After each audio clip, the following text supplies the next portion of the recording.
ہو گیا۔ الحمدللہ رب العالمین والصلاة والسلام علی اشرف الانبیاء والمرسلین نبینا محمد وعلی آلہ واصحابہ اجمعین۔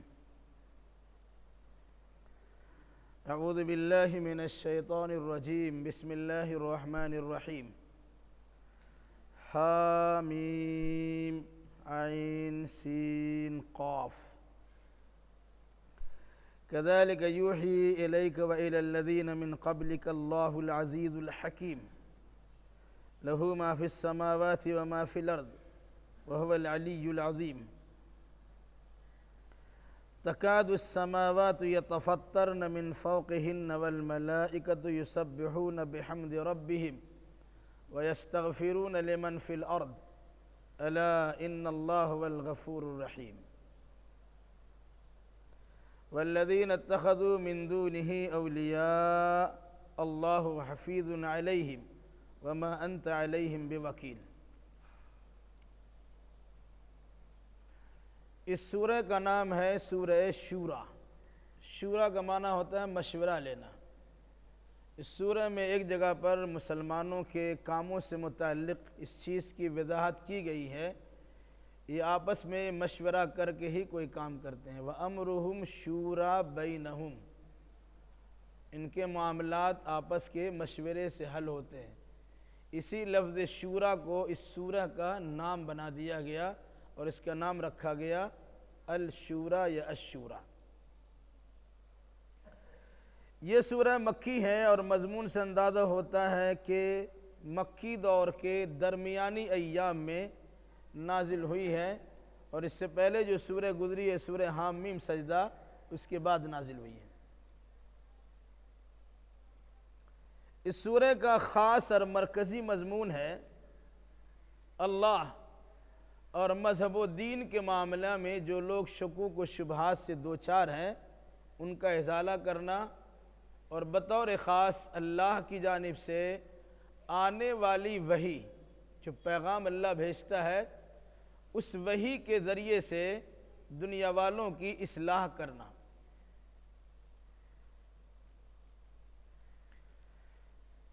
اس سورہ کی شروعات حروف مقطعات سے ہوئی ہے، جیسے ہا میم عین سین قاف۔ اس سے پہلے یہ بات آپ کے سامنے آ چکی ہے کہ حروف مقطعات در حقیقت اس سورہ میں آنے والے بعض مضامین کی طرف اشارات ہوتے ہیں۔ ان حرفوں کو مقطعات اس لیے کہا جاتا کہ یہ حروف ایک ساتھ لکھے جاتے ہیں لیکن ملا کے پڑھے نہیں جاتے۔ جیسے ہا میم ہم لکھا ہوا ہے لیکن پڑھتے ہا میم۔ عین سین قاف ایک ساتھ لکھا ہوا ہے، ہم پڑھتے ہیں عین سین قاف۔ چونکہ کاٹ کاٹ کے الگ الگ پڑھتے ہیں اس لیے اس کا نام ہی ہے حروف مقطعات۔ یہ حروف مقطعات در حقیقت قرآنی معجزات ہیں جس نے عرب کے بڑے بڑے فصحاء اور بلغاء، فصاحت اور بلاغت والے لوگوں کو اپنے سامنے گھٹنے ٹیکنے پر مجبور کر دیا ہے۔ تو پورا قرآن موجودہ ہے، سورت موجودی ہے، اس کا جملہ موجودہ ہے، ہر آیت موجودہ ہے، ہر لفظ موجودہ، بلکہ قرآن مقدس کا ہر حرف بھی موجودہ ہے۔ یہی وجہ ہے کہ جہاں بھی اس قسم کے حروف استعمال کیے گئے اس کے فوراً بعد وحی کا، پیغام کا اور قرآن کا تذکرہ کیا گیا ہے۔ عام طور سے آپ دیکھیں گے جو قرآن کے ترجمے ہیں یا تو اس جگہ کو خالی چھوڑ دیا جاتا ہے یا اس کے نیچے انہی حروف کو لکھ دیا جاتا ہے۔ اور عربی میں بعض تفسیر میں ان حروف کے نیچے لکھا ہوا اللہ عالم بمرادہ، اس کا معنی مطلب اللہ ہی جانتا ہے۔ حامیم عین سین قاف کذالک یوحی الیک وإلی الذین من قبلک اللہ العزیز الحکیم، ایسے ہی اللہ عزت والا اور حکمت والا آپ کے پاس وحی بھیجتا ہے، اور آپ سے پہلے بھی لوگوں کے پاس وحی بھیجتا رہا ہے۔ وحی واو ہا یا، وحی کا معنی ہوتا ہے پیغام۔ پیغام پہنچانے کا جو خفیہ اور پوشیدہ ذریعہ ہے اسے وحی کہتے ہیں۔ اللہ کی جانب سے وحی آنے کی 3 شکلیں ہوا کرتی ہیں۔ ایک صورت تو یہ ہے کہ اللہ اپنے بندہ کے دل میں بات ڈال دیتا ہے، یہ بھی وحی ہے۔ دوسری شکل یہ ہے کہ اللہ تبارک و تعالی فرشتہ کو بھیج کر اپنا پیغام اپنے بندوں تک پہنچا دیتا ہے۔ تو وحی کا معنی کیا ہوا؟ پوشیدہ پیغام جو اللہ اپنے بندوں کو یا تو فرشتوں کے ذریعے سے یا دل میں بات ڈال کر خبردار کر دیتا ہے اور پیغام پہنچا دیتا ہے، یا پھر اللہ تبارک و تعالی براہ راست، تیسرا درجہ، یا تو پھر اللہ تبارک و تعالی براہ راست گفتگو کرتا ہے۔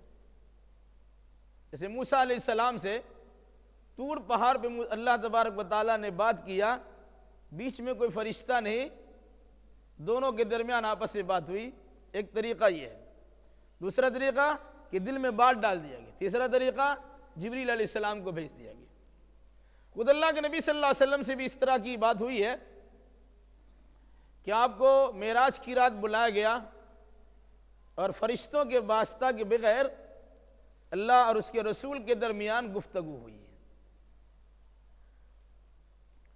وہی پوشیدہ اور مخفی طریقے سے اللہ کی بات اللہ کے رسول تک پہنچا دینا۔ دل میں بات ڈالنے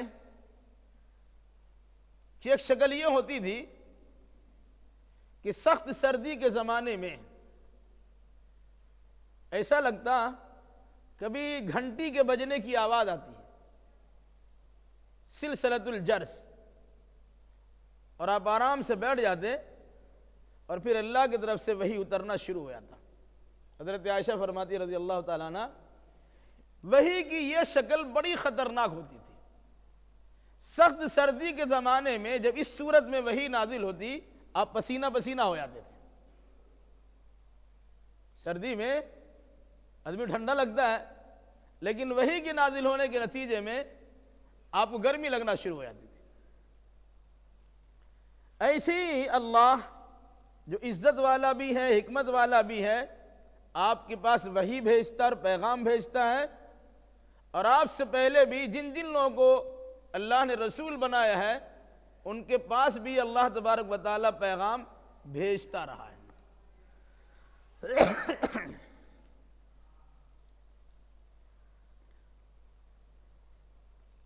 لہو ما فی السماوات وما فی الارض وہو العلی العظیم، اسی کے قبضے قدرت میں، اسی کے اختیار میں ہیں وہ ساری چیزیں جو آسمانوں میں ہیں اور جو زمین میں ہیں، اور وہ اللہ بلند بالا ہے اور عظمت والا ہے۔ آسمانی نظام کیا ہے ہمیں معلوم نہیں ہے، آج تک سائنسداں حضرات آسمانی دنیا تک پہنچے نہیں ہیں، وہ 7واں آسمان کی بلندی کب پہنچیں گے اللہ کو معلوم، لیکن اللہ تبارک و تعالی اپنے نبی کو 7واں آسمان کی سیر کرا چکا ہے۔ معراج کی رات میں 7واں آسمان کے دروازہ کھٹکھٹایا گیا، جبریل علیہ السلام کا ساتھ آپ کو وہاں پہنچایا گیا، یہاں تک کہ اللہ تبارک و تعالیٰ کے قرب خاص میں آپ پہنچائے گئے، اور پھر وہاں راز و نیاز کی باتیں ہوئی، کچھ پیغام بھی دیے گئے۔ تو آسمان ہو یا زمین، جس طرح 7 حصہ آسمان کا ہے پے در پے، اسی طرح سورہ طلاق کے بیان کے مطابق 7 طبقہ زمین بھی ہے.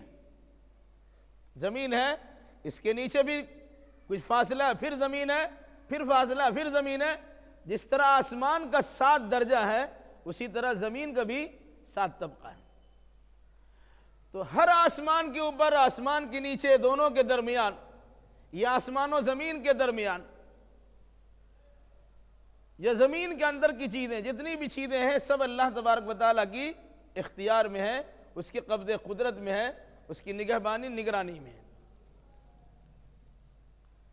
اللہ بہت بلند و بالا ہے اور بڑی عظمت والا ہے.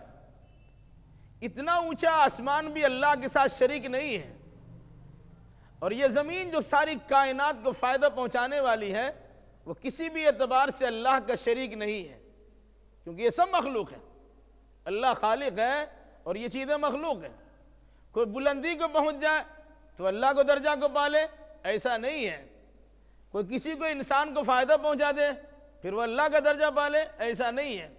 خالق و مخلوق کے درمیان، پیدا کرنے والا اور پیدا ہونے والی چیز کے درمیان بہت بڑا تفاوت اور فرق ہے. اس لیے کہا کوئی انسان اگر آسمان ہی کی پوجا کرتا ہے، یا آسمان میں دکھنے والے چاند ستارے اور سورج کی پوجا کرتا ہے، یا کوئی انسان دھرتی اور زمینی کی پوجا کرتا ہے، وہ یہ سوچ لے یہ سب کی سب اللہ کی مخلوق ہے اور اللہ کی قبض قدرت میں ہے، اللہ کے اختیار میں ہے، اللہ کی ملکیت میں. ان ساری جگہ پر اللہ تبارک و تعالیٰ کی حکمرانی ہے اور اللہ تبارک و تعالیٰ ہی کی بادشاہت ہے. تو جو کسی کی حکمرانی میں ہو وہ حکمران نہیں بن سکتا. اللہ تبارک و تعالیٰ عرش معلیٰ سے ساری کائنات کی نگہبانی اور نگرانی کر رہا ہے، اور ساری کائنات اللہ کی مخلوق ہے اور اللہ تنہا اس کا خالق ہے. تکاد السماوات یتفطرن من فوقہن، قریب ہے کہ آسمان اپنے اوپر سے پھٹ جائے. والملائکۃ یسبحون بحمد ربہم، اور فرشتے اپنے رب کی حمد کے ساتھ تسبیح بیان کرتے ہیں. وَيَسْتَغْفِرُونَ لِمَنْ فِي الْأَرْضِ، اور فرشتے زمین والوں کے لیے مغفرت کی دعا بھی کرتے ہیں. الا ان اللہ هو الغفور الرحیم، سنو کہ اللہ بڑا بخشنے والا اور بڑا رحم کرنے والا ہے. قریب ہے کہ آسمان پھٹ جائے اپنے اوپر سے، کیا مراد ہے؟ اس سلسلے میں بعض مفسرین نے یہ ترجمہ تشریح کی ہے کہ اللہ کا جو مقام و منصب ہے، جو اس کی عظمت و بلندی ہے، جو اس کا وزن ہے، یہ آسمان اللہ کے وزن کے اٹھانے کے قابل نہیں ہے. قریب ہے کہ وہ پھٹ جائے. وہ اللہ تبارک و تعالیٰ ہی اس کو سنبھالے رکھا ہے. دوسری آیت کی روشنی میں بعض مفسر نے یہ بیان کیا کہ اگر کوئی انسان اللہ کے لیے بیٹا تصور کرتا ہے، اتنا خطرناک جرم ہے کہ جس کے نتیجے میں آسمان پھٹ سکتا ہے. چنانچہ اس کا تذکرہ کیا گیا سورہ مریم میں، تکاد السماوات یتفطرن منہ وتنشق الارض وتخر الجبال حدا ان دعوا للرحمن ولدا. قریب ہے کہ آسمان پھٹ جائے، اور قریب ہے کہ زمین پھٹ جائے، اور قریب ہے کہ پہاڑ ریزہ ریزہ ہو جائے. کیوں؟ ان دعوا للرحمن ولدا، کہ لوگوں نے اللہ کے لیے بیٹا تصور کر لیا ہے. یعنی اتنا خطرناک جرم ہے کہ جس کے نتیجے میں آسمان و زمین کا سارا نظام درہم برہم ہو سکتا ہے. ایک تیسری بات یہ بتائی گئی، یوم تشقق الارض بالغمام، یوم تشقق الارض بالغمام، جس دن کے یوم تشقق السماء بالغمام، جس دن کی آسمان پھٹ جائے گا اور فرشتے اللہ تبارک و تعالیٰ کے فرشتے ایک بڑی تعداد میں روئے زمین پہ اترنا شروع ہو جائے گی.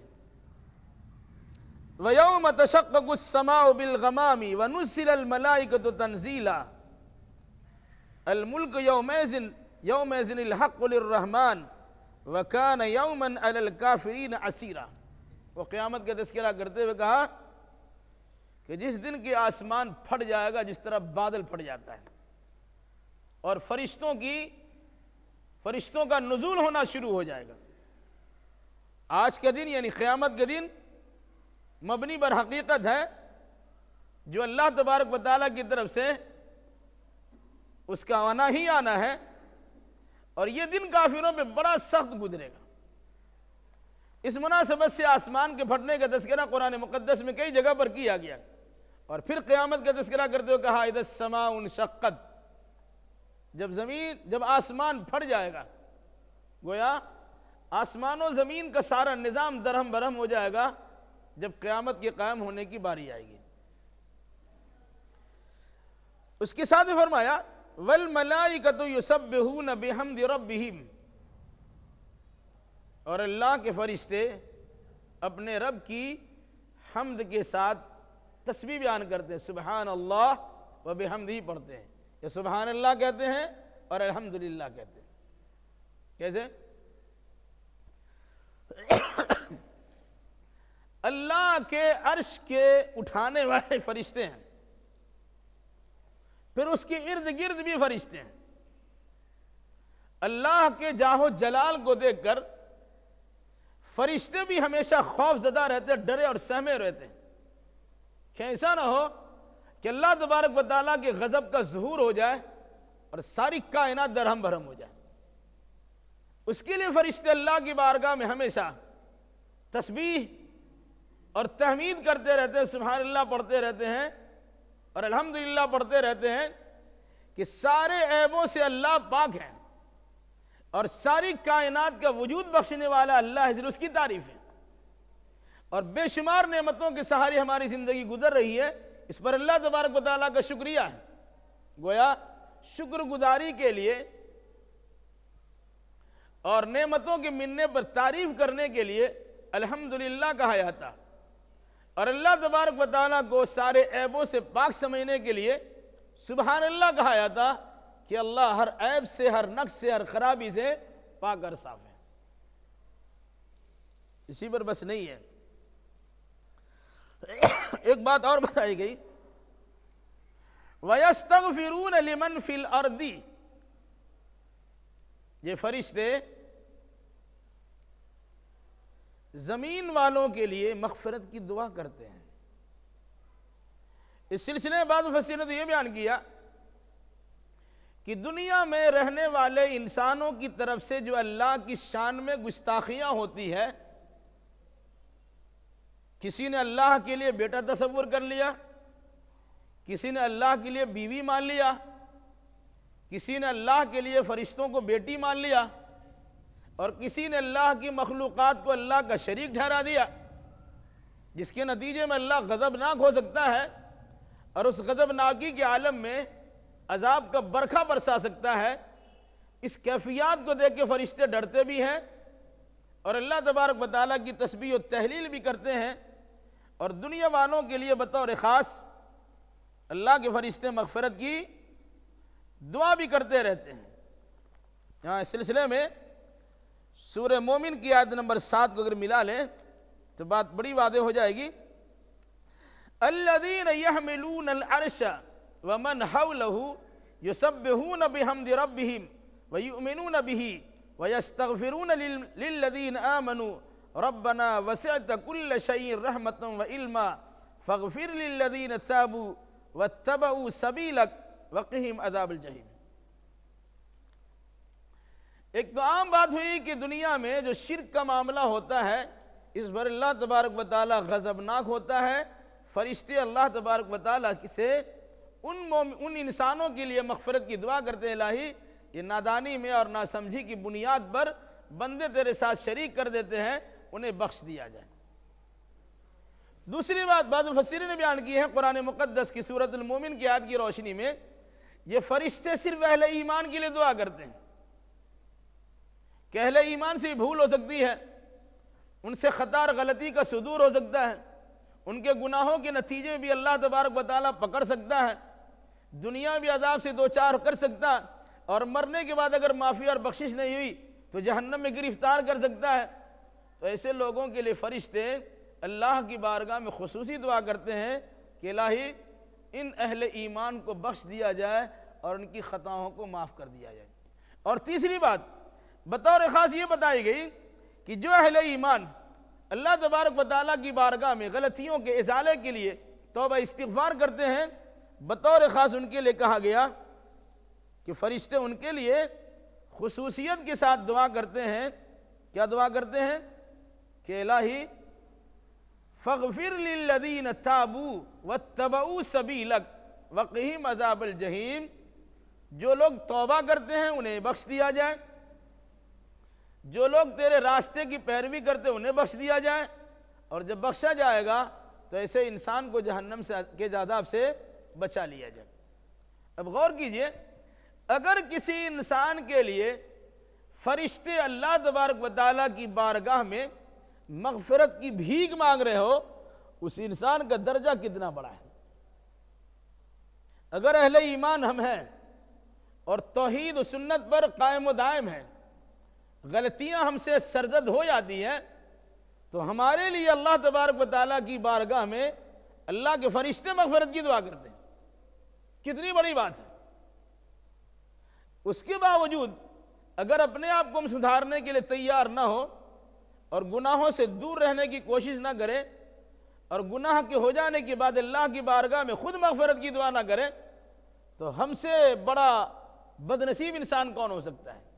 اس لیے اللہ نے کہا قریب ہے کہ آسمان اوپر سے پھٹ جائے، اور فرشتوں کا حال یہ ہے کہ اپنے رب کی حمد کے ساتھ تسبیح بیان کرتے ہیں، اور ساتھ ساتھ دنیا والوں کے لیے، زمین پر بسنے والوں کے لیے یہ فرشتے مغفرت کی دعا کرتے ہیں۔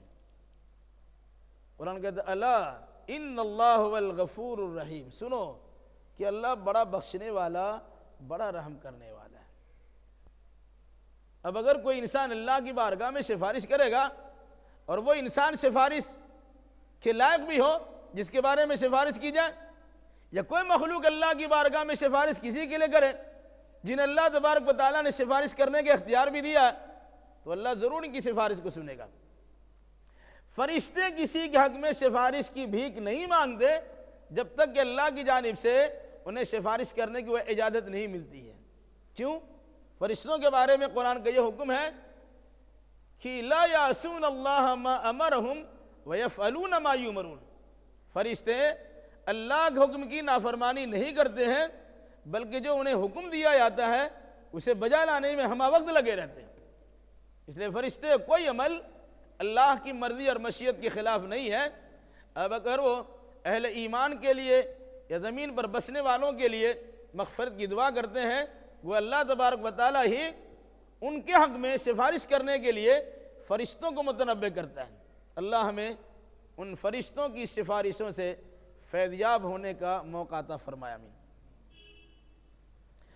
والذین اتخذوا من دونہ اولیاء اللہ حفیظ علیہم وما انت علیہم بوکیل، اور جو لوگ اس کے بالمقابل اپنا ولی و کارساز کسی کو بنا لیتے ہیں، اللہ حفیظ علیہم تو اللہ اس کی نگرانی کر رہا ہے، وما انت علیہم بوکیل، آپ ان پر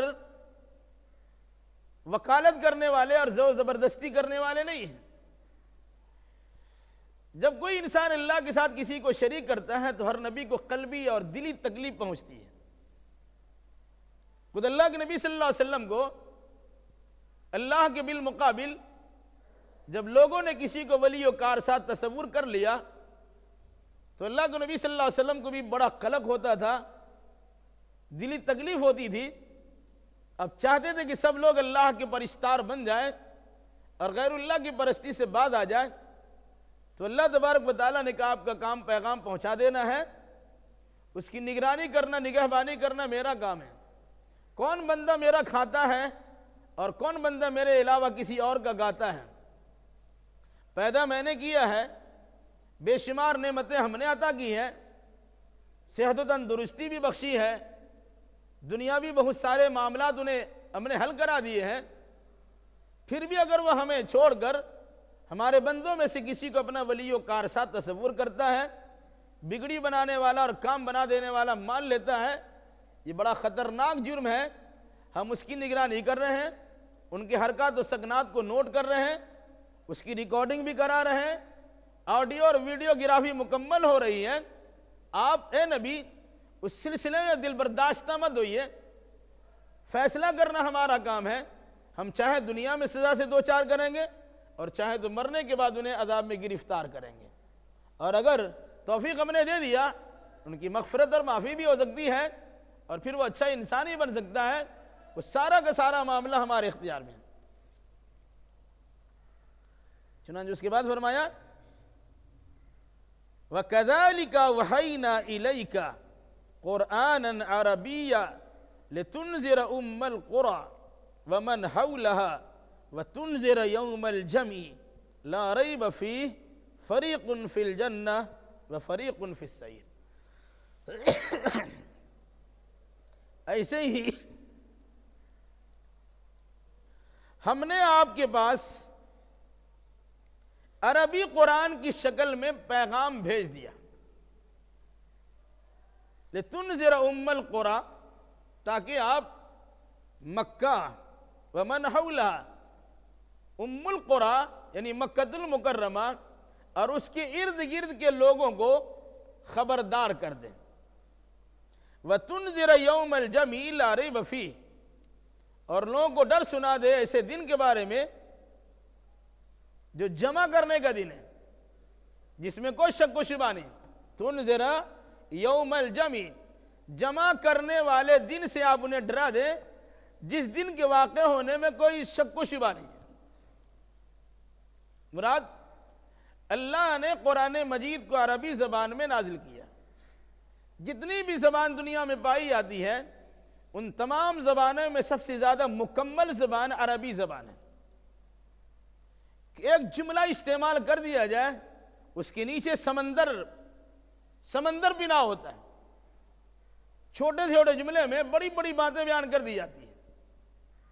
تو اللہ نے اہل عرب کی اصلاح کے لیے آپ کو عربی میں قرآن مجید عطا کیا ہے، جو واضح زبان ہے، جس میں شکوک و شبہات نہیں ہے، جس میں ایچ پیچ نہیں ہے، جس میں ٹیڑھ پن اگر مگر نہیں ہے، بلکہ بالکل واضح عربی زبان میں قرآن مجید آپ کو عطا کیا گیا کہ جس کے ذریعے سے مکہ والے اور مکہ کے ارد گرد لوگوں کو آپ تبلیغ کر سکے، خبردار کر سکے۔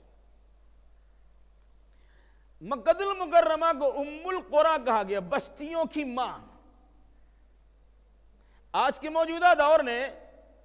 موجودہ دور کے سائنسی ایجادات اکتشافات نے اس حقیقت کو واضح کر دیا ہے کہ پوری دنیا کا بیچ کا حصہ مکہ المکرمہ ہے اور جہاں کعبہ وہ ہے۔ تو آپ سے کہا گیا مکہ والوں کی اصلاح کیجئے اور مکہ کے ارد گرد جو لوگ ہیں اس کی اصلاح کیجئے۔ اگر اس کو سینٹر پوائنٹ ہم نے مان لیا، اس کے گرد میں جتنے بھی علاقے گھومتے چلے جائیں گے، چاہے اس کا رقبہ بڑھا ہوتا جائے، سب اسی کا قریب کا حصہ ہے۔ اس مناسبت سے اللہ کے نبی صلی اللہ علیہ وسلم کو چونکہ عرب علاقے میں بھیجا گیا، اب عربی والے تھے، اس مناسبت سے مکہ المکرمہ خاص کیا گیا۔ پھر اس زبان کے فائدے اور اس زبان کے حرکات برکات و ثمرات دور دراز علاقے سے پہنچیں گے۔ پھر ایسی زبان جس کے سیکھنے کے بعد انسان یہ تصور کرے گا کہ ہم نے خالص ایسی زبان حاصل کی ہے جسے اللہ تبارک و تعالیٰ نے بطور خاص نبی آخر الزمان کے لیے چنا ہے، تو وہ انسان اگر قرآن مجید کو عربی زبان میں پڑھتا ہے تو اسے جو فرحت و شادمانی نصیب ہوتی کسی دوسری زبان میں قرآن مقدس کو سمجھنے میں وہ فرحت اور شادمانی اور خوشی حاصل نہیں ہوتی۔ اسی لیے عربی زبان کی اہمیت کو قرآن مجید نے ایک طرح اجاگر بھی کیا اور کہا کہ قرآن کو اللہ نے خالص عربی زبان میں نازل کیا ہے۔ تو چونکہ آپ مکہ میں پیدا ہوئے، جس علاقے میں آپ رہتے ہیں، پہلی ذمہ داری آپ کی وہی علاقے کی سدھارنے کی ہے، پھر اس کا دائرہ کار آپ کا بڑھتا چلا جائے گا، آہستہ آہستہ آہستہ آہستہ ہلکا بڑھتا چلا جائے گا۔ چونکہ آپ کو اللہ نے نبی آخر الزمان بنایا ہے، تو قیامت تک کے سارے انسانوں کے لیے اور قیامت تک دنیا میں جتنا پھیلاؤ ہو جائے گا ان پوری دھرتی اور پھیلاؤ تک پہنچنے کے لیے اللہ تبارک و تعالیٰ نے آپ کو ایک کتاب عطا کیا جس کتاب کا نام قرآن ہے، اور آپ کو ایسی رسالت عطا فرمائی کہ کافۃ للناس بشیر و نذیرا، دنیا میں جتنا بھی انسان چاہے جس خطے میں ہو ان تمام کے لیے آپ کو بشیر و نذیر بنا کر بھیجا گیا۔ یہ بہت بڑی چیز ہے اور بہت بڑا مقام ہے۔ اللہ نے کہا ہم نے ایسے ہی آپ کے پاس عربی میں قرآن مجید کو وحی کی شکل میں عطا کیا ہے تاکہ اس کے ذریعے سے مکہ اور اس کے ارد گرد والے کو آپ خبردار کر دیں۔ وَتُنذِرَ يَوْمَ الْجَمْعِ، اور جمع کے دن سے، جس دن جمع کیا جائے گا شروع سے لے کے اخیر تک جتنے انسان پیدا ہوئے سارے جمع ہو جائیں گے۔ ہمارا باپ دادا بھی ہوگا، ہمارا پوتا پرپوتا بھی ہوگا، آدم علیہ السلام سے لے کے قیامت تک جتنے بھی افراد ہیں سارے لوگوں کو جمع کیا جائے گا، اچھے برے بھی ہوں گے، کالے گورے بھی ہوں گے، چھوٹے بڑے بھی ہوں گے، عورت مرد بھی ہوگی، گویا سب لوگوں کو ایک ساتھ جمع کیا جائے گا۔ اس لیے قیامت کے دن کو یوم الجمع بھی کہا جاتا ہے، جمع کیے جانے کے دن۔ آپ لوگوں کو ڈرا دیے کہ ابھی منمانی کر کے ادھر ادھر تو چلے جا رہے ہو، جس دن سب کو جمع کیا جائے گا اور پھر تمہارا حساب ہوگا، محاسبہ کیا جائے گا، تم سے پرسش ہوگی، سوال کیا جائے گا کہ تم نے زندگی کس طرح گزاری ہے۔ تو ابھی ایک آدمی کے سامنے تمہاری پرسش ہوتی ہے اور ایک دو آدمی دیکھ لے تو سوچتے ہماری بے عزتی کرا دیا۔ اولین و آخرین کی اجتماع کے سامنے اگر تمہارا پردہ فاش ہو جائے گا تمہارا حال کیا ہوگا اندازہ لگا لو۔ اس دن کی پشیمانی سے اور ذلت و خواری سے بچنے کے لیے آج ہی خبردار ہو جاؤ اور اللہ اس کے رسول کے فرمان پر جانثار ہو جاؤ۔ فریق فی الجنہ و فریق فی السعیر، قیامت کے دن انسان کو دو گروہ میں بانٹا جائے گا، کوئی تیسرا گروہ نہیں ہوگا۔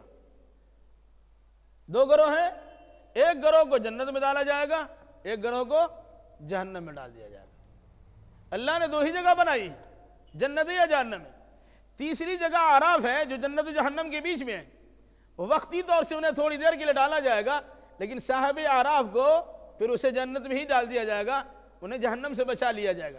تو اصلی مقام جنت ہے یا جہنم ہے؟ تو کہا اس دن انسان کی دو قسمیں ہو جائے گی، دو گروہ ہو جائے گا، ایک گروہ کو جنت میں ڈالا جائے گا اور ایک گروہ کو جہنم میں۔ لیکن وہ گروہ جنتی اور جہنمی کیسے بنے گا، کہاں بنے گا؟ وہ اسی دنیا بنے گا۔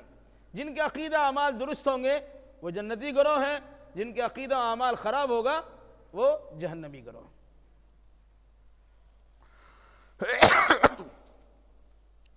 وَلَوْ شَاءَ اللَّهُ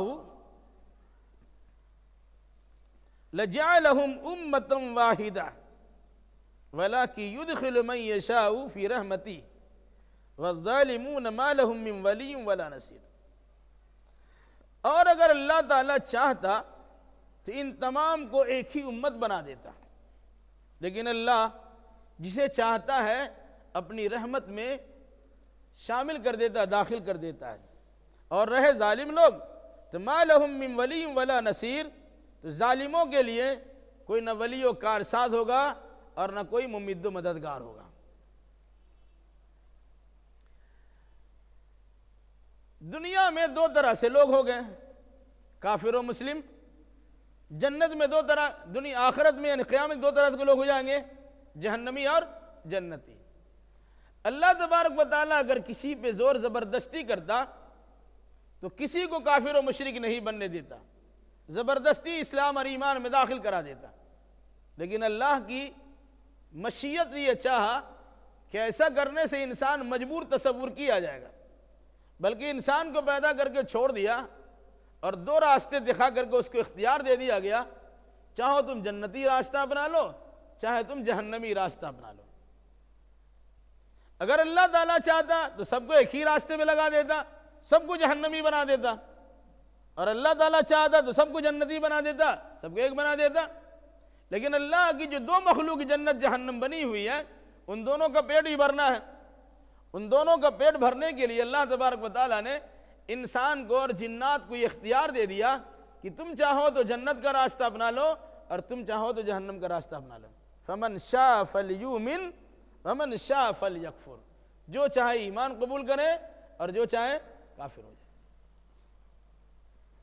تو اگر کوئی انسان ایمان لاتا ہے، در حقیقت وہ انسان وَلَٰكِن يُدْخِلُ مَن يَشَاءُ فِي رَحْمَتِهِ، لیکن اللہ تبارک و تعالیٰ جسے چاہتا ہے اپنی رحمت میں داخل کر دیتا ہے۔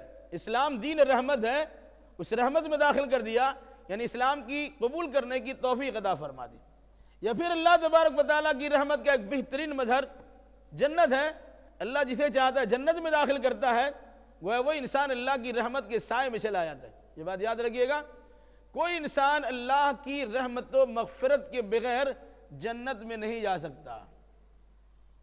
زندگی بھر اللہ کی بندگی کرتے رہ جائیے، اور اگر آپ سوچتے ہیں کہ اس عمل کی بدولت جنت میں چلے جائیں گے تو ایسا ممکن نہیں ہے، کیونکہ جس معیار مطلوب کے مطابق آپ سے اور ہم سے عبادت کا اللہ تبارک و تعالیٰ مطالبہ کرتا ہے، انسان ہونے کے ناطے اس میں کسی نہ کسی اعتبار سے خامی اور غلطیاں ہو ہی سکتی ہیں۔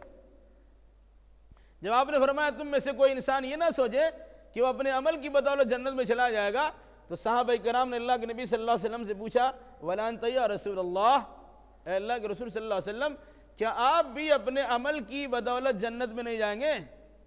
آپ نے فرمایا وَلَا أَنَا، میں بھی جنت میں نہیں جاؤں گا، إِلَّا أَن يَتَغَمَّدَنِيَ اللَّهُ رَبِّي بِمَغْفِرَةٍ وَرَحْمَةٍ، ہاں اگر میرا رب مجھے اپنی رحمت میں اور اپنی مغفرت کے سائے میں جگہ دے گا تبھی میں جنت میں جا سکتا ہوں۔ بتائیے، جن کی ساری خطائیں بخشی بخشائی ہے، وہ نبی تو یہ کہتے ہیں کہ اللہ کی رحمت کے بغیر ہم جنت میں نہیں جا سکتے ہیں۔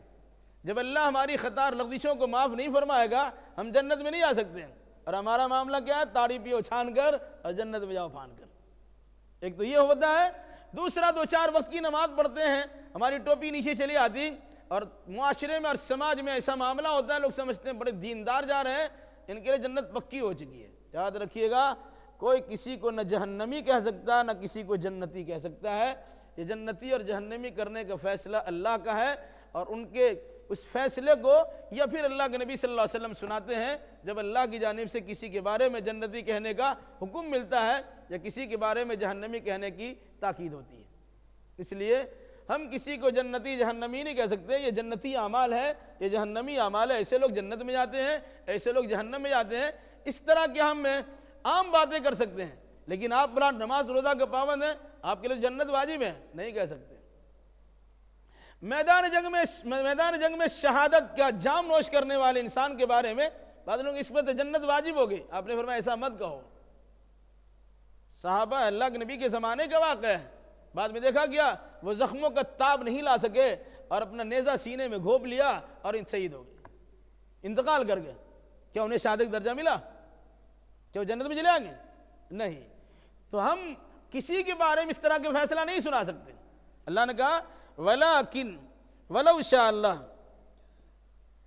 وَلَٰكِن يُدْخِلُ مَن يَشَاءُ فِي رَحْمَتِهِ، لیکن اللہ تبارک و تعالیٰ جسے چاہتا ہے اپنی رحمت میں جگہ دے دیتا ہے، اپنی رحمت میں داخل کر دیتا ہے۔ وَالظَّالِمُونَ مَا لَهُم مِّن وَلِيٍّ وَلَا نَصِيرٍ، سنو، ظالموں کے لیے کوئی ولی نہیں، کوئی دوست نہیں، کوئی کارساز نہیں، ولا نصیر، کوئی مددگار نہیں۔ ظالم سے مراد ایک تو ظلم کرنے والا ظالم ہوتا ہے، اور قرآن مجید میں ان الشرک لظلم عظیم، شرک سب سے بڑا ظلم ہے، یعنی مشرکوں کے لیے دنیا میں اللہ کے بالمقابل کسی کو ولی بنا دیا، کسی کو کارساز بنا دیا، کسی کو بگڑی والا بنانے والا بنا دیا، کسی کو اولاد دینے والا تصور کر دیا، کسی کو نوکری عطا کرنے والا مان دیا، وغیرہ ذالک۔ بہت سارے مسائل ہیں جس میں انسان اللہ کو فراموش کر جاتا، اللہ کے دروازے کو کھٹکھٹانے کے بجائے غیر اللہ کے دروازے کی کھاک چھاننا شروع کرتا ہے اور اسی سے مرادیں مانگتا ہے۔ اگر کوئی انسان ایسا کرتا ہے، ایسے لوگ مشرک ہیں اور ایسے لوگ ظالم ہیں، ایسے ظلم کرنے والے انسانوں کا حال کیا ہے؟ مَا لَهُم مِّن وَلِيٍّ وَلَا نَصِيرٍ، ان کے لیے کوئی مددگار نہیں ہے اور کوئی ولی و کارساز نہیں۔ اگر وہ پکڑا گیا کوئی اسے چھڑا نہیں سکتا ہے، وضع مبتلا ہو گیا کوئی اسے ہٹا نہیں سکتا ہے۔ ام اتخذوا من دونه اولیاء فاللہ هو الولی وهو یحیی الموتى وهو على كل شیء قدیر، کیا ان لوگوں نے اس اللہ کے بالمقابل اپنا ولی بنا لیا ہے، کارساز بنا لیا ہے، کام بنانے والا بنا لیا ہے، مددگار تصور کر لیا ہے؟ تو سنو، فاللہ والولی، اللہ ہی اصل میں ولی ہے. جو کسی کی بگڑی بنا دے وہ اللہ ہی ہے، جو کسی کا کام بنا دے وہ اللہ ہی ہے. وَهُوَ يُحْيِي الْمَوْتَى، ولی بنائے جانے کے لائق وہی ہے جو مردہ کو زندہ کرتا ہے. اور حیات و موت کا مالک صرف اللہ ہے. کسی کے اختیار میں نہ زندگی بخشنا ہے اور نہ کسی کے اختیار میں موت دینا ہے. تو جو اللہ حیات کا اور موت کا مالک ہے، جو مردہ کو زندہ کرتا ہے، وہی اس کا مستحق ہے کہ اسے اپنا ولی و کارساز بنایا جائے.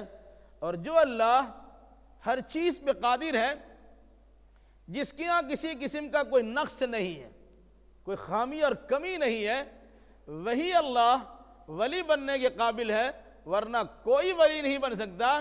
کہ انبیاء و مرسلین ہو، جنات و فرشتے ہو، سب اپنے وجود میں اللہ کا مجبور ہے. جب تک اللہ تبارک و تعالیٰ کی مشیت و چاہت نہیں ہوتی، نہ کوئی پیدا ہو سکتا ہے نہ کوئی بڑا بن سکتا ہے. جو مجبور محض ہے حکم الہی کے سامنے بالکل دم بخوردہ ہے یا دم بخود ہے. ایسے لوگ ولی بنائے جانے کے لائق نہیں. دنیا میں ہم نے بے شمار ولی بنا لیے ہیں، جبکہ اللہ نے کہا اللہ ولی الذین آمنوا یخرجهم من الظلمات الى النور والذین کفروا اولیاءهم الطاغوت یخرجونهم من النور الى الظلمات. اللہ اہل ایمان کا ولی ہے، انہیں تاریکیوں سے نکالتا ہے، روشنی میں لاتا ہے. شیطان کافروں کا ولی ہے، انہیں روشنی سے نکالتا ہے اور اندھیروں میں ڈال دیتا ہے. تو ولی ہمارا اللہ ہے، وہی ولی و کارساز ہے. وہی ولی و کارساز بن سکتا ہے جو مردہ کو زندہ کرتا ہے، جو ہر چیز کی قدرت رکھتا ہے. اس عقیدے کی درستگی کا خیال کیجئے. یقین اللہ تبارک و تعالی ہم پر مہربان ہوگا، ہماری خطاؤں کو بخشے گا، اپنی رحمتوں میں جگہ دے گا. اللہ ہمیں اور آپ کا جملہ مسلمانوں کو قرآنی آیات اور حدیث نبویہ کی روشنی میں صحیح عقیدہ اعمال بجا لانے کی توفیق مرحمت فرمائے. اقول قولی هذا واستغفر اللہ لی ولکم ولسائر المسلمین، وآخر دعوانا الحمد للہ رب العالمین.